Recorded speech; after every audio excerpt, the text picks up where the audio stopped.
En el año 1974, un apacible padre de familia llamado Michael Taylor se convirtió en la víctima de una posesión demoníaca, cometió asesinato y dejó en shock a toda una nación. El apacible pueblo de Osset, próximo a Yorkshire en Inglaterra, no aparenta ser un lugar donde haya atracción hacia los crímenes violentos. Sin embargo, esta pequeña ciudad de tan solo 17,000 habitantes es justamente donde se acontece nuestra historia. En 1974, Michael Taylor, de 31 años de edad, su esposa Christine, sus 5 hijos y su perro se mudaron a Osset. Los vecinos consideraban a esta familia una de las más numerosas y agradables del vecindario. Describían a Michael como un sujeto amable, de buen carácter, así como un excelente padre de familia y esposo. Aunque eso sí, padecía de crisis regulares de depresión, provocadas por dolores crónicos en la espalda que le impedían realizar su trabajo correctamente. Sin embargo, no era nada serio. Nunca hubo indicios de que algo anduviera mal en casa de los Taylor. Aunque en Osset había una población muy cercana a la religión, con muchos de sus residentes acudiendo fielmente a la iglesia cada semana. Los Taylor nunca mostraron mucha devoción. Solían ausentarse de los servicios religiosos que ofrecía la parroquia ubicada cerca de su casa. Quizás esta falta de interés llevó a Farmara Wortman, una de las amigas más cercanas de Michael, a introducirlo en un grupo llamado Sociedad Cristiana de Estudios, bajo el liderazgo de Mary Robinson, una joven de apenas 21 años. La sociedad ofrecía una religión bastante abierta y, por encima de todo, se identificaba como un grupo de estudio bíblico. Michael inmediatamente mostró mucho interés por las reuniones semanales y por frecuentar el grupo. Encantado con los discursos de Robinson, él también se dedicó a dar testimonio y a ofrecer conferencias. Rápidamente, quedó claro que Michael se había enamorado de la señorita Robinson. Los otros miembros notaron el comportamiento inapropiado e intentaron excluirlo del grupo, pero Michael siempre negó cualquier tipo de falta. Era evidente que el par pasaba mucho tiempo junto y que Michael se convirtió en el favorito de la ministra Robinson. Los miembros del grupo también notaron el súbito cambio de la forma en que Mary dirigía el grupo. Recurría a algo que llamaba el poder de Dios, supuestamente para exorcizar a personas que hubieran pecado. Además, argumentaba que los pecadores debían ser liberados de manifestaciones diabólicas a través de rituales que ella misma, junto con Michael, realizaban. Con admirable seguridad, Mary afirmaba tener la habilidad de ver pequeños duendes entrando y saliendo las personas, escondiéndose en su piel, intentando poseer a los individuos y atraerlos al mal.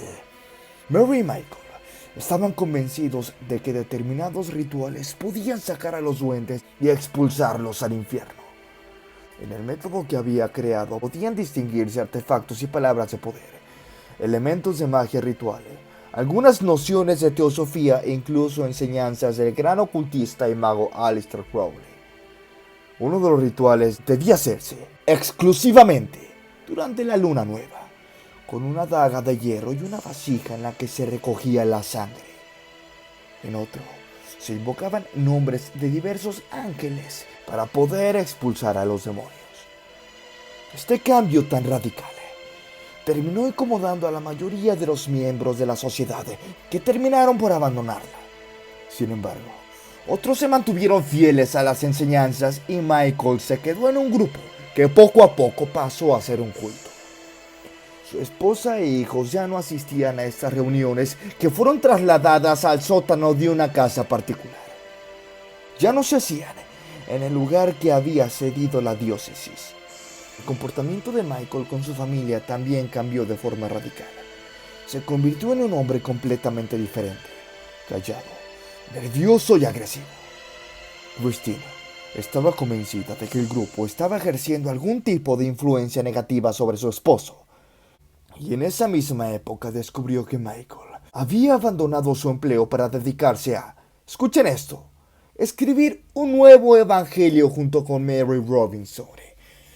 El problema llegó al punto en que Michael abandonó la casa, alegando que necesitaba hacer un retiro espiritual donde buscaría la iluminación.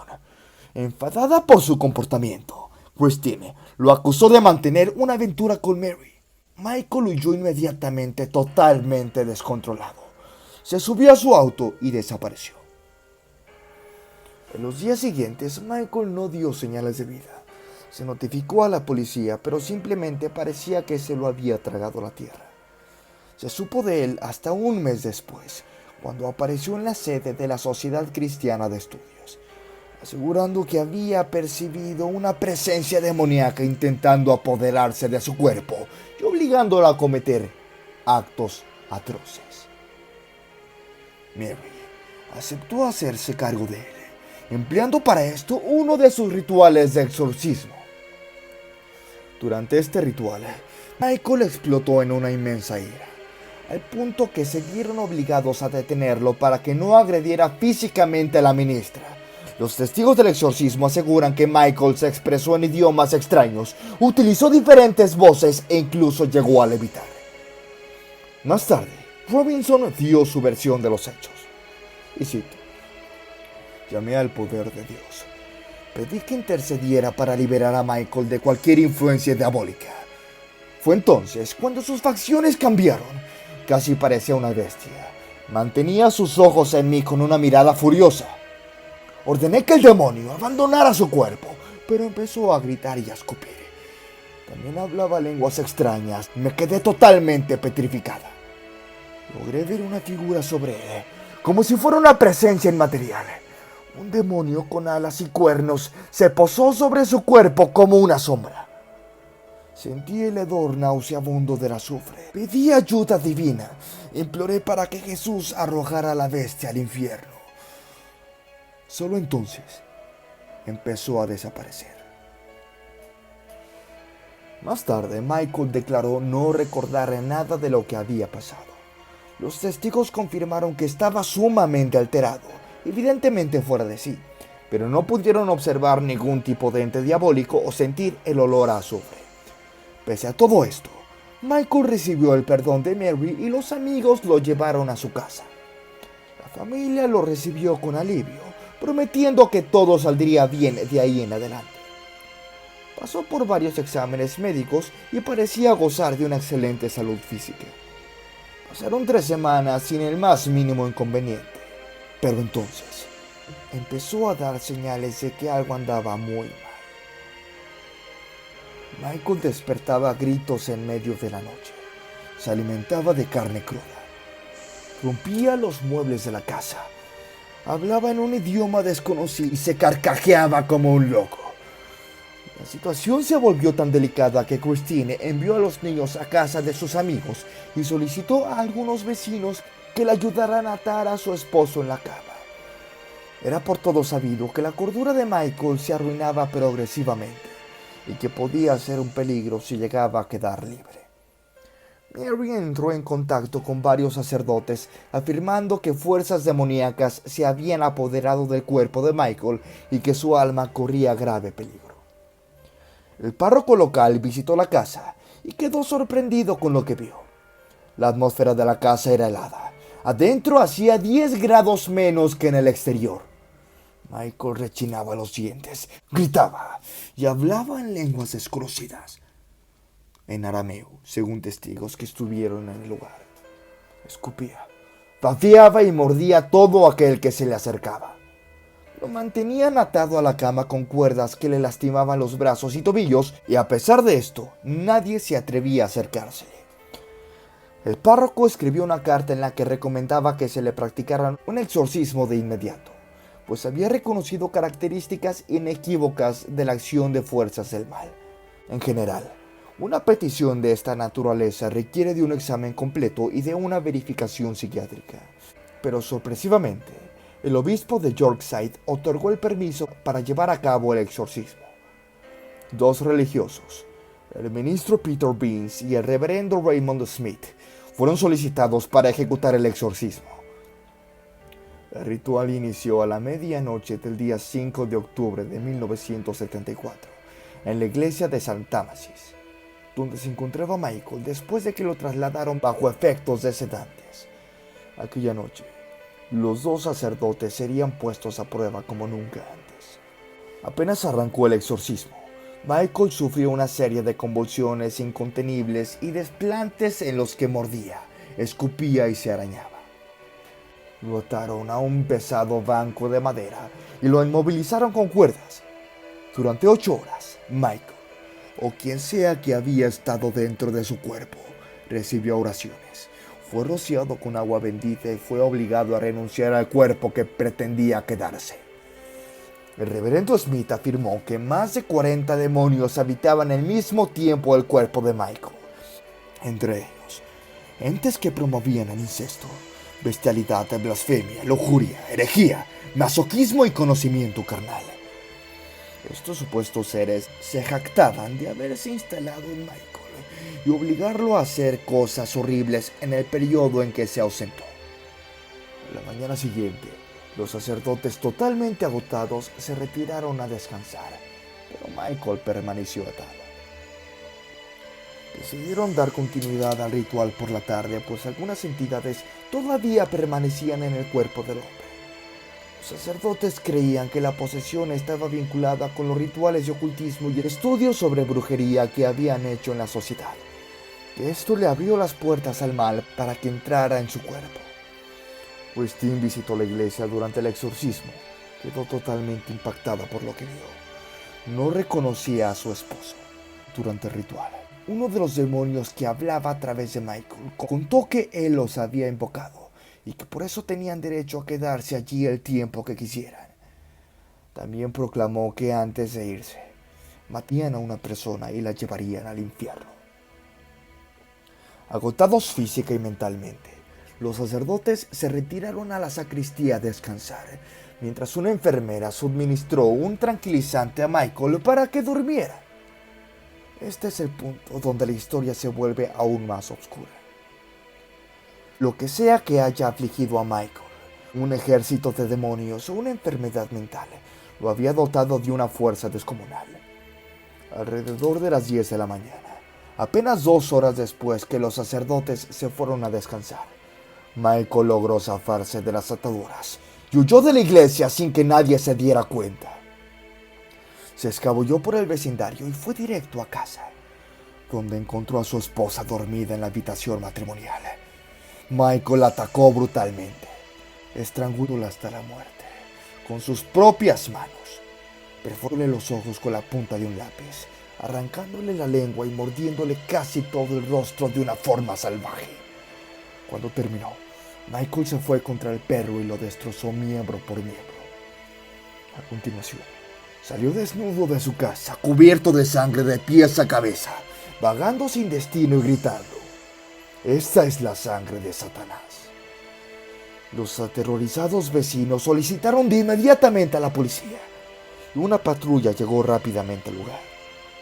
3 policías armados con macanas lograron dominar a Michael, que todavía tenía fuerzas para resistirse e intentar escapar.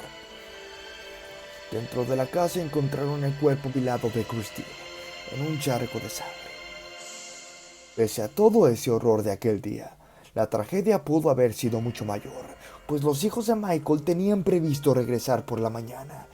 Gracias a la gripe de uno de estos, ellos no volvieron a su hogar ese día. Aquel crimen tan sangriento y la historia de exorcismo, asesinato y locura hicieron añicos la tranquilidad que se respiraba en Ossett. Y por supuesto, provocó un frenesí en la prensa británica. Michael fue enviado a un manicomio y medicado con dosis masivas de drogas fuertes. La diócesis de Ossett fue acusada de negligencia por no informar la existencia de una persona con una profunda perturbación mental. A Michael le diagnosticaron un cuadro de esquizofrenia y psicosis. Mientras toda la nación debatía los hechos, la opinión pública se dividía entre aquellos que creían que la posesión demoníaca y los que creían que el problema era mental. Las críticas también le llovieron a la diócesis y a los responsables directos del exorcismo, el párroco y el ministro. El fiscal convocó a psiquiatras que afirmaron categóricamente que el ritual había alimentado las fantasías y creencias transgiversadas de Michael. En palabras del fiscal, fue como intentar apagar un incendio con gasolina. Al final, concluyendo que era un enfermo mental, Michael fue declarado inocente e incapaz de cumplir una condena en una prisión común. Lo enviaron al hospital Broadmoor para criminales dementes. Tras un periodo de prueba donde los medicamentos resultaron eficientes, increíblemente, lo dejaron en libertad. Pese a toda esta repercusión negativa, uno de los ministros que presidieron el exorcismo, el padre Peter Rins, siguió defendiendo que Michael estaba poseído por demonios y que el iniciante era un auténtico caso de posesión demoníaca. Por cierto, escribió un libro sobre este caso. Michael siguió sufriendo cuadros de depresión. No se hacía a la idea de que sus hijos no querían verlo, lo que lo llevó a intentar suicidarse en varias ocasiones. Desde el 2005, después de salir de un centro de tratamiento psiquiátrico al que fue ingresado después de ser acusado de acoso, abandonó Inglaterra. Actualmente se desconoce su paradero. Una historia realmente impactante. ¿Cómo un hombre aparentemente sano puede llegar a causar un daño irreversible a toda su familia y a una sociedad? ¿Cuál es tu opinión, amigo? ¿Crees que realmente fue un caso de posesión demoníaca? ¿O crees que esto fue debido a un brote psicótico de este imperdonable hombre llamado Michael Taylor? Déjame en la caja de comentarios tu opinión, que me interesa mucho conocerla. Aquí tu amigo Pep Ponstein reportándose. Un saludo.